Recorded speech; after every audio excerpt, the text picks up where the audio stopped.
핵균형 공약도 보니까 그거 네. 하면서 국익 우선주의라고 이야기했죠. 네. 그 제가 한 이야기입니다.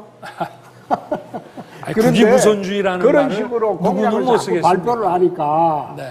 자기 고유의 생각으로 하는 공약이 아니고 참모들이 만들어준 공약을 그대로 발표를 하니까 문제가 커지는 거예요. 어떻게 무슨 문제가 생각하십니까? 있습니까? 아니, 국익 우선이라는 말도 특허가 있습니까? 여러분이 네. 검찰총장 하셨습니다. 네. 예? 검사 26년 하셨어요. 근데 어떻게 그걸 그래 해석합니까? 아니, 뭐 제가 65조가 두테르테 엄연히 같다고 있는데. 해서 그래서 우리 홍 후보님이 두테르테는 아니지 않습니까? 그런 유머러스하게 말할 수도 있는 거지. 가급적 후보자들 간에 조금 활발한 토론이 이루어지기를 기대해 보겠습니다. 자, 윤석열 후보 6분 주도권 토론 시작하세요. 저는 그 북핵 대처에 관해서 지금 미국 본토에 있는 그 ICBM을 미국이 사용하는 데 있어서 저희들의 그 한미의 그 강력한 그 동맹 체제를 바탕으로 해서 ICBM을 사용하는데 우리의 그 관여 그 절차와 그 협의 그 과정을 좀 더 강화시켜 나가야 되겠다라고 해서 확장 억제를 강화해야 된다고 제 입장을 발표를 했습니다. 그리고 이러한 것이 미국의 정찰 자산을 한국의 미사일 그 요격 방어 시스템과 연계해가지고 북핵과 그 미사일을 초기에 요격하는 그 시스템을 만들어야 된다고 말씀을 이제 드렸는데 우리 홍준표 후보께서 종전에는 쭉 그 우리나라의 독자 핵무장을 주장을 해오시다가 최근에 블룸버그와 인터뷰에서 미국 대통령에게 나토 방식의 핵공유를 요구하고 또 미국이 요구를 들어주지 않으면 자체 핵무장 카드도 고려할 수 있다고 말씀을 하셨는데 이렇게 되면은 핵공유, 나토식으로 핵공유를 하게 되면 북한의 핵 보유를 기정사실화해서 이제 비핵화 그 외교협상은 이제 포기하는 게 되고 핵 군축 협상으로 가게 되고 또 자체 핵무장의 경우는 이 비확산 체제에 정면 위배되기 때문에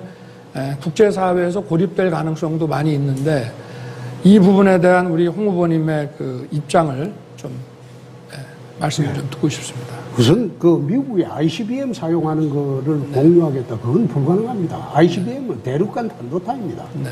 우리가 지금 중요하게 하는 것은 대륙간 탄도탄이 아니고 북의 핵미사일입니다. 단거리에 날아오는. 나토식 핵공유 방식이라는 것은 내가 5년 전부터 주장한 겁니다. 전술핵 재배치하고. 그리고 나토식 핵공유라는 것은 왜 그렇게 됐는가 하면 독일의 슈미트 수상이 러시아의 구소련의 핵미사일을 동구권에 배치를 하니까 슈미트 수상이 미국에 전술핵을 재배치해달라고 했어요. 그때 미국에서 거절했어요. 거절을 하니까 슈미트 수상이 미국을 향해서 그러면 우리 프랑스와 영국처럼 우리도 핵 개발하겠다. 그렇게 하고 난 뒤에 나토의 5개국이 전술핵을 재배치합니다.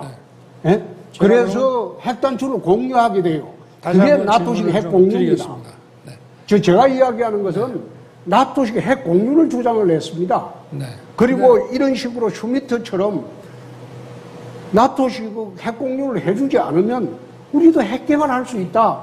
슈미트도 그런 방식으로 핵 균형을 이루었습니다. 네. 근데 거기는 러시아는 핵 그 보유국으로 인정받은 나라고요.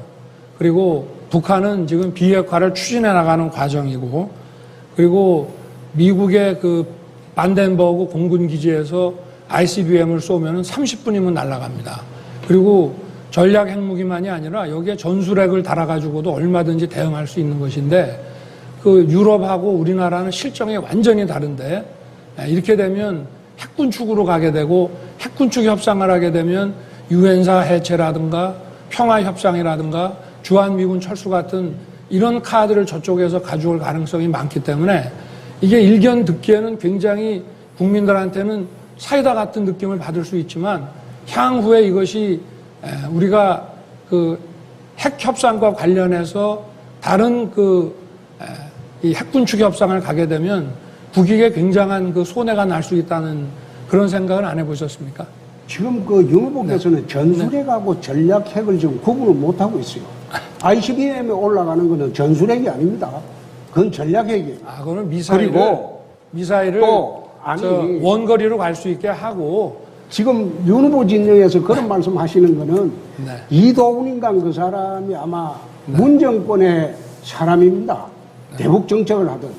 윤 후보께서 지금 발표한 대북 정책을 보면 이게 문재인 2기의 대북 정책입니다. 이 대북 정책 때문에 국민들이 지금 골병을 들고 있는데 윤 후보 진영의 이도훈인간 그 사람이 발표한 이 대북 충분히 정책은 이제 우리 문재인 2기입니다. 홍 후보님의 북핵 대처에 관한 입장은 제가 충분히 들었고요. 홍준표 후보 혹시 필요하시면 한 20초 더 쓰셔도 됩니다. 이제 제가 할 차례입니까? 그냥 바로 시작하실래요? 그럼 바로 아니, 시작하시죠. 지금 시작할게요. 예, 6분 주도권 토론. 자, 윤석열 후보님. 아까 전략핵하고 전술핵하고 지금 구분을 못 하시는데, 전략핵이라는 것은 ICBM 위에 들어가는 거대한 핵폭탄입니다. 그리고 전술핵이라는 것은 소규모 핵폭탄이에요. 이거는 핵가방도 있고, 소형 미사일도 있고, F-35 같은 비행기에 실어 나가서 떨어뜨리는 그게 전술핵입니다. 그래서 지금 그 구분이 안 되니까 지금 헷갈리는 것이고. 아니요, 그게 아니고 자, 미사일에 그렇고 탑재하는 거는 예, 전술핵도 탑재할 수 있고 또 제가 하나 물어보겠습니다. 규모가 큰 핵도 탑재할 수 있는 겁니다. 네. 제가 하나 물어보겠습니다. LTV가 뭐죠? LTV가 부동산 담보 그 대출 말하죠. 그렇죠. 담보대출 비율. 담보대출 비율이죠. 네. 지난번에 리먼 브라더스 사태 때 그게 어떻게 해서 생기신 게 압니까? 미국의 세계적인 금융위기가 온 리먼 브라더스 사태. 네, 네. 그게 뭐 때문에 온 줄 압니까? 그게 이제 부동산 담보대출 채권을 가지고 계속 그 SPC를 여러 차례 만들어 가지고 어느 한 군데서 이제 부실이 나니까 연쇄적으로 부실이 나서 이제 아니, 그렇게 된 거죠. 그게 이제 사실상 담보대출 비율입니다. 네. 응? 저신용 그 자들에게 담보대출을 가뜩 해줘놓고 네. 그게 이제 부동산이 폭락하니까 네. 문제가 생긴 거예요. 그게 세계적 금융위기로 갑니다. 지금 중국의 흥다라고 지금 문제가 됐죠. 네, 네. 예? 이 부동산 개발에서 지금 중국에서 금년에 부동산 개발에서가 도산을 한 게 275개예요. 네. 흥다라는 그룹도 세계적인 이 부동산 회사인데 중국에 한 2위 정도 되죠. 네. 이게 지금 350조 채무로 지금 쓰러지기 일보 직전이에요. 미국도 지금 테이퍼링을 지금 시작하기 시작했어요. 그럼 아직은 시작 안 부동산이 했죠? 내려갑니다. 네. 그게 한국에도 내려갑니다. 네. 그런데 그것을 LTV를 80%까지 해줘놓고 나중에 과거에 우리 깡통 전세 기억이 있습니다. 거기에 막대한 부실이 생기면 정부가 그 보충을 해줍니까? 보충을 해줄 자신 있어요? 아니, 제가 말씀드린 그 LTV 80%는 청년 원가 주택이고 주택 가격 자체가 시가의 한 절반 정도밖에 안 되기 때문에 그 80%라고 해봐야 그것을 나중에 처분됐을 때 기준으로 하면 40% 정도밖에 안 되는 거고 LTV를 정한다, 한도를 정한다는 거는 그 실링만 정하는 거지 각 금융기관이 DSR이나 DTI 같은 걸 통해서 자율적으로 판단할 수 있다 이런 말씀입니다. 여러분요. 네. 원가주택이라고 하는데 그게 원가에 공급합니까? 그렇습니다. 원가에? 네. 원가에 그런 공급을 하면 거기에 공공에서 부담해야 되는 금액은 얼마입니까? 아니, 일단 땅도 공공개발을 해서 땅을 싸게 한 다음에 그걸 가지고 분양을 하고 거기에 들어가는 초기 투자에 대한 금융비용까지 다 합쳐가지고 그 원가에 분양을 하면 실제 그 민간주택의 한 절반 정도의 가격이라고 저희 추산하고 있습니다. 윤 후보님 공약을 보면 정세균, 이낙연, 송영길 또 우리 유승민 후보 공약까지도 짬뽕을 내놨더라고.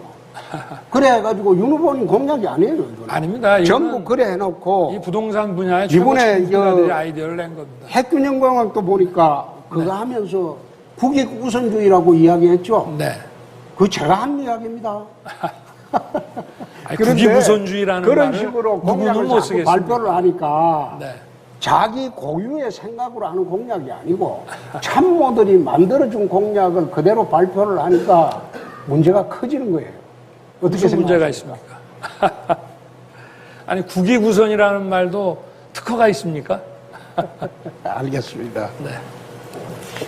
지난번에 사형제 이야기를 하니까 저보고 네. 두테르테의 시기라고 했죠. 네. 두테르테가 어떻게 했습니까? 두테르테는 마약과의 전쟁을 하면서 무기를 사용하라고 했어요. 그러니까 마약 사범을 검거하는 과정에서 피살 사건이 한 1000명 이상 나왔어요. 그걸 비난한 거예요. 제가 이야기한 거는 사형이 흉악범이 확정된 사형수가 형소법 465조를 보면 법무부 장관은 6개월 내 집행하여야 한다고 되어 있습니다. 그럼 대통령이 돼서 법무부 장관한테 465조 법을 준수하라고 지시하겠다는 겁니다. 그건 두테르테 씨하고는 틀리죠. 그거 한번 답변해 주세요. 아니 우리 홍 후보님께서 그 말씀하신 게 언론에서 제가 기사로 딱 봤을 때는 흉악범은 사형시키겠다 이렇게 말씀을 하셨거든요. 그렇죠.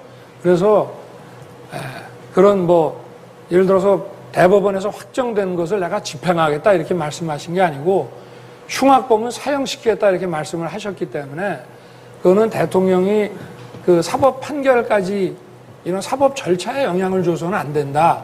그리고 행정의 수반인 대통령은 범죄 예방을 최우선으로 해야 된다. 아니, 그 말씀이죠. 예, 예. 네. 연구원님, 네. 검찰총장 하셨습니다. 네. 예? 검사 26년 하셨어요. 근데 어떻게 그걸 그래 해석합니까? 형사소법은 465조가 아니 뭐 제가 두테르테 같다고 해서 그래서 우리 홍 후보님이 두테르테는 아니지 않습니까? 그냥 그런 저 유머러스하게 말할 수도 있는 거지. 홍준표 후보님 주도권 토론 시간 다 지났습니다. 자, 다음.